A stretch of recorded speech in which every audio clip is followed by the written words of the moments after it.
Kenapa dia pulang? Tanya panitia. Katanya ada urusan keluarga, Pak. Tapi seharusnya dia izin dulu ke panitia. Kalau begitu, dia dianggap gugur ya. Doni mengangguk. Ia tidak sedikit pun menampakkan wajah panik. Acara dilanjutkan dengan beberapa seminar dari para ahli. Doni mengikuti seminar itu, tapi tidak memperhatikannya. Tatapannya kosong, ia sepenuhnya dikendalikan oleh sesuatu. Sesekali ia melihat ke arah Hilda. Tampaknya ada sesuatu yang ingin dia perbuat pada wanita itu. Semua acara formal selesai. Malamnya, panitia mengadakan barbeque di pinggir pantai. Di sana, sudah disediakan daging sapi dan ikan tuna yang siap dipanggang. Ada juga berbagai macam soft drink. Lampu-lampu kecil dipasang melingkar pantai. Sementara deburan ombak membuat suasana semakin ramai. Semua peserta terlihat gembira. Mereka berbaur, mengobrol satu sama lain, berfoto ria, bernyanyi bersama. Lain halnya dengan Doni. Sedari tadi, dia hanya berdiam diri menghadap ke arah laut yang gelap. Dari kejauhan, terlihat kerlap-kerlip lampu perahu nelayan yang sedang berburu ikan.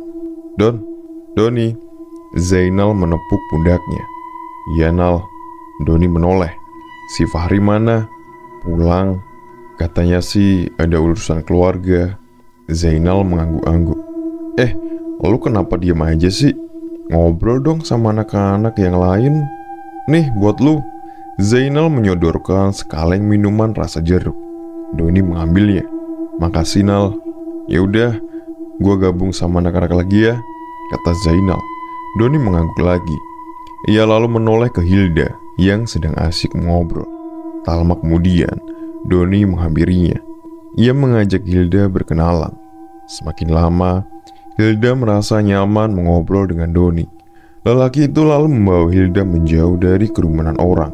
Mereka berjalan kecil menyusuri pinggir pantai. Keesokan paginya, panitia panik mendapat laporan kalau Hilda hilang. Dia tidak ada di kamarnya. Padahal semalam ia ikut acara di pinggir pantai. Tidak ada yang tahu di mana keberadaan Hilda sekarang. Kata Zainal, semalam dia melihat Hilda bersama Doni. Pak Denny, ketua panitia, langsung mendatangi kamar Doni. Beberapa kali ia membunyikan bel pintu kamar Doni. Tidak kunjung dibuka. Ia lalu meminta bantuan petugas hotel untuk membuka kamar nomor 111 karena terkunci dari dalam. Saat pintu berhasil dibuka, semua orang yang melihat Doni berteriak histeris. Doni terkapar tewas dengan luka sayat di lehernya. Ia seperti habis menggorok lehernya sendiri dengan pisau kecil. Di dinding ada coretan darah yang bertuliskan, "Jangan ganggu, pergi sekarang juga." Di samping Doni tergeletak sebuah jailangkung yang juga berlumur darah. Pak Denny lalu memeriksa kamar mandi. Ia berteriak sambil mengucap istighfar saat melihat mayat Fahri yang mati dengan keadaan mata melotot. Itu semua perbuatan arwah Sartika. Ya, dia yang dulu pernah menjadi korban pembunuhan di kamar nomor 111. Sartika punya masa lalu yang kelam sebelum akhirnya mati di kamar nomor itu. Sartika adalah seorang pelacur yang biasa mangkal di pinggir jalan dekat dengan hotel tersebut. Malam itu memang dia sedang sial lantaran mendapat 2 pelanggan yang merenggut nyawanya karena hal sepele. Dia dibunuh lantaran tidak sanggup lagi melayani kedua lelaki itu. Sekarang arwahnya gentayangan meneror para peserta yang mengganggu ketenangannya. 2 hari berlalu, acara sudah dibubarkan. Kematian 2 mahasiswa itu diberitakan oleh banyak media. Yang masih menjadi pertanyaan adalah keberadaan Hilda. Pencarian sudah dilakukan, tapi tidak membuahkan hasil. Ia menghilang. Kedua orang tua Hilda menuntut pihak kampus dan penyelenggara acara. Kematian 2 mahasiswa itu membuat hotel sepi pengunjung. Kamar nomor 111 masih disegel garis polisi. Pihak hotel berjanji tidak akan membuka kembali pemesanan untuk kamar nomor tersebut. Kasus kematian 2 mahasiswa itu akhirnya menemui titik terang. penyidik menyimpulkan kalau Fahri dibunuh oleh Doni yang tidak lain adalah temannya sendiri. Sedangkan Doni diduga frustasi lalu bunuh diri. Satu hal yang tidak bisa diungkap oleh siapapun, tulisan di dinding, siapa yang menulisnya. Heri duduk termangu di meja resepsionis. Semenjak kematian para mahasiswa itu, pengunjung hotel jadi sepi. Sekalipun ada paling hanya 2 pengunjung sehari, itu pun jarang. Heri jadi banyak menganggur. Setiap hari kerjaannya hanya duduk di meja itu sambil sesekali memainkan HP-nya. Sekitar jam 2 dini hari, telepon berbunyi. Segera Heri mengangkat telepon itu. Dengan resepsionis, ada yang dapat saya bantu? Pintu kamar saya sudah dibuka. Kayaknya pintunya rusak. Saya tidak bisa keluar, kata lelaki di seberang telepon. Baik, di kamar nomor berapa ya? Tanya Heri dengan ramah. 99 pak. Baik, mohon ditunggu. Itu suara bule dengan logat bahasa Indonesia yang khas orang asing. Sudah 2 hari dia menginap di hotel itu. Pasti bule itu tidak tenang tentang kasus kematian para mahasiswa. Heri bergegas mencari kunci cadangan untuk kamar nomor 99. Dia terlihat bersemangat karena akhirnya ada hal yang bisa ia kerjakan. Tiara, gua ke atas dulu ya. Ada tamu yang minta bantuan. Tiara tidak menjawab. Ia ternyata sudah tidur pulas di meja itu. Heri menggelengkan kepalanya. Kerja kok tidur mulu, gumam Heri. Ia pun langsung naik ke lantai 2. Namun saat berjalan di lorong koridor, tiba-tiba saja seluruh lampu di sana padam. Heri pun terkejut. Buru-buru ia merogoh HP-nya lalu menyalakan senter. Satu persatu ia lewati kamar di koridor itu. Langkahnya terhenti ketika mendengar suara aneh dari kejauhan. Heri lalu meruncingkan telinganya. Itu jelas suara wanita yang sedang menangis. Bulu kuduknya mulai merinding. Ia takut tapi juga penasaran. Heri pun melangkah kembali. Sekarang ia mengikuti sumber suara itu. Tepat di sudut koridor, ada seorang perempuan yang duduk sambil memeluk dengkulnya sendiri. Kepalanya menunduk. Ia menangis sesenguan. Perempuan itu berambut sebahu. Ia mengenakan jaket warna kuning dan juga celana levis. Mbak, Heri perlahan mendekat. Ia mengarahkan cahaya senternya pada wanita itu. Mbak, kenapa? Tak ada jawaban. Perempuan itu masih saja menangis. Heri coba menyentuh pundak perempuan itu. Mbak, temani aku. Akhirnya perempuan itu berbicara. Suaranya lirih, tapi kepalanya masih menunduk. Temenin. Wanita itu lalu mendongakkan kepala. Heri kenal betul siapa dia. Fotonya sudah tersebar di mana-mana.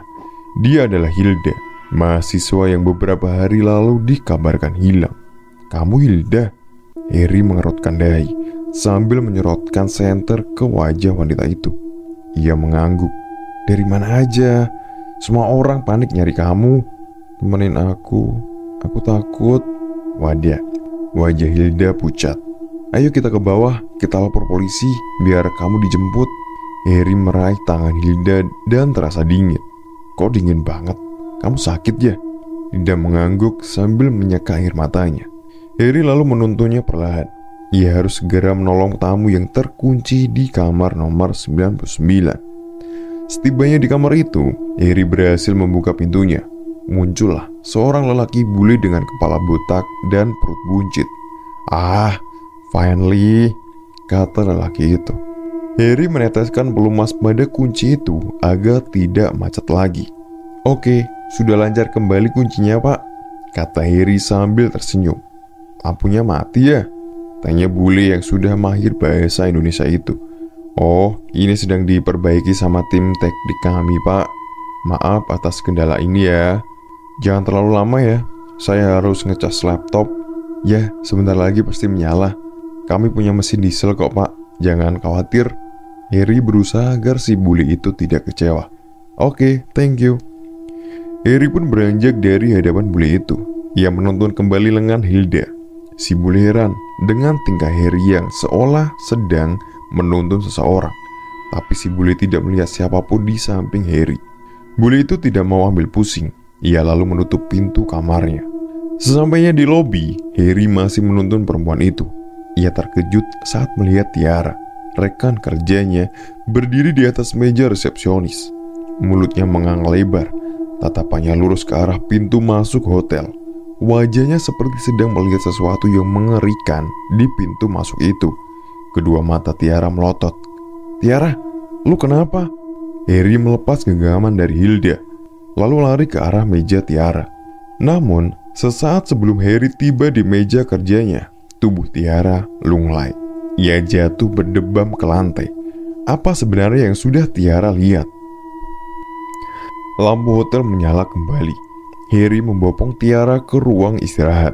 Saking paniknya, dia lupa pada Hilda yang harusnya ia bawa dari lantai 2. Anehnya, Hilda sudah menghilang. Jelas itu bukan sosok Hilda yang sebenarnya, tapi makhluk halus yang menyerupai Hilda. "Tadi lu lihat apa?" tanya Harry setelah Tiara siuman. "Lu bener, Her, ada setan di hotel ini." Harry terkejut mendengar pernyataan Tiara. "Apa yang lu lihat barusan?" "Cewek, mukanya penuh darah. Setelah itu gua gak sadar," jawab Tiara dengan suara parau. "Kayaknya gua mau resign aja. Gue gak sanggup lagi kerja di sini," tambah Tiara. Harry menghembuskan napas berat. Dia tahu pasti itu setan wanita yang pernah jadi korban pembunuhan di hotel ini. "Gue juga tadi ketemu sama Hilda, mahasiswa yang hilang itu. Tapi anehnya dia sekarang hilang lagi entah kemana. Gue juga yakin sih yang gue bawa itu setan. Sekarang hati-hati, hotel ini angker. Lu mau tetap kerja di sini?" tanya Tiara. "Gak ada pilihan lain, Ra. Gue harus tetap kerja," jawab Harry.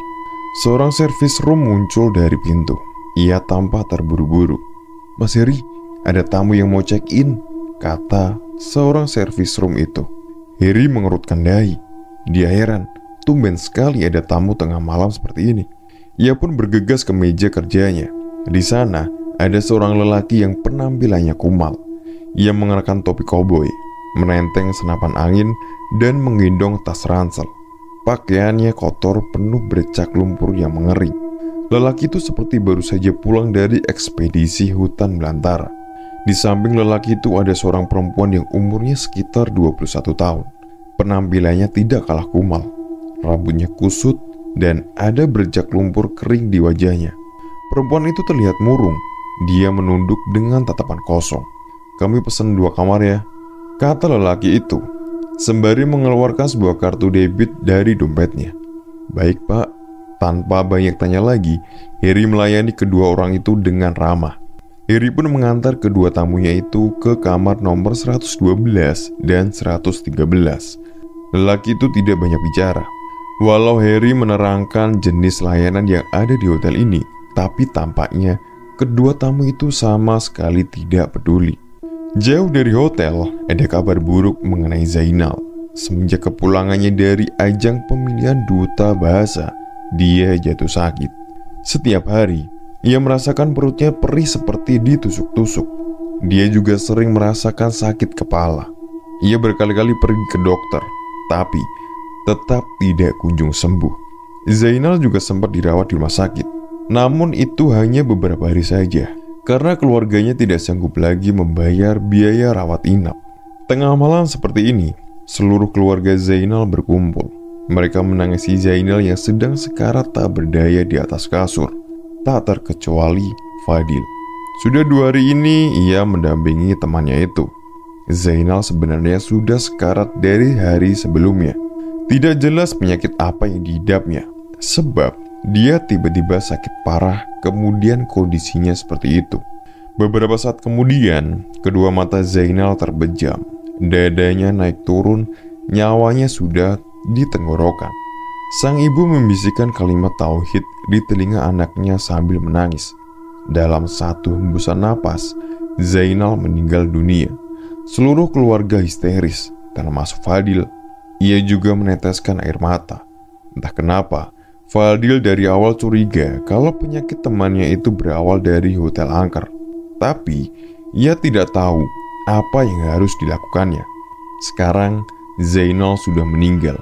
Bisa jadi selanjutnya Fadil atau teman-teman lainnya yang pernah jadi peserta di hotel itu. Surat Yasin tak henti-hentinya dilantunkan keluarga Zainal dan para tetangga. Tepat jam 4 dini hari, tiba-tiba jasad Zainal bergetar. Semua panik sambil mengucap istighfar. Kapas yang disumpal di hidung Zainal mental begitu saja. Matanya melotot. Ia bangun seperti ada yang mengendalikan jasadnya. "Tolong aku, sempurnakan jasadku." Itu suara wanita. Fadil mengenali suaranya itu. Ya, itu jelas suara Hilda.